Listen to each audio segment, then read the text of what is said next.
আমরা এখন LIG housing কোয়ার্টারে দাঁড়িয়ে আছি। দেখুন, একটি গাছটিকে নির্মমভাবে কাটা হয়েছিল, তবুও গাছটির একটু অংশ বাকি আছে। সেখানে একটি ঈগল বাসা বেঁধেছে, একটি চিল বাসা বেঁধেছে। এই চিলের বাসা কিন্তু দুর্লভ। মাননীয়দের কাছে আমার বিনীত অনুরোধ, আর ধ্বংস করবেন না। এই বৃক্ষ কর্তন বন্ধ করুন, এই পশু পক্ষীকুলকে বাঁচতে দিন। সবার কাছে আমার অনুরোধ, গাছ লাগান, প্রাণ বাঁচান। গাছ শুধু আমাদের অক্সিজেন বা দেয় না, বৃষ্টি নামায় না, তারা অসংখ্য পাখির বাসা। দেখুন, এদিকে আপনাকে ঈগলের বাসা দেখালাম, একটি ঈগল বাসা বেঁধেছে। আবার ওই দিকে দেখুন, এইদিকে আমরা ঘুরলে একটু দেখতে পাবো যে একটি কাক বাসা বেঁধেছে।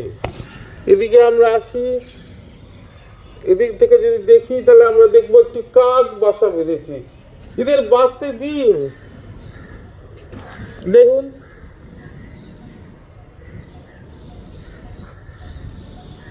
এই দেখুন, কাক বাচ্চা কাচ্চা সমেত বাসা বেঁধেছে। আর ওই দূরে আমরা দেখছি কি ঈগল বাসা বেঁধেছে।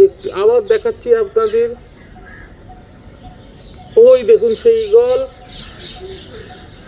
চিল বাসা বেঁধেছে। আপনি চিলটাকে, এই দৃশ্য খুব দেখা যায় না। এই যেন একটা ছোট্ট মরুদ্যান, আগাছায় ভরে আছে, কোনো যত্ন হয় না।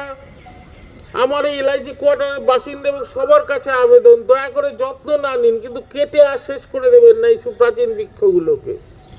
এরা নিজেদের কষ্টের কথা বলতে পারে না, কিন্তু দেখুন কত ঈগল কাকের বাসা।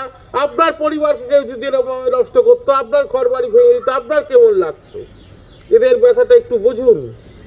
এটা আপনাদের প্রতি বিনীত আবেদন আমার।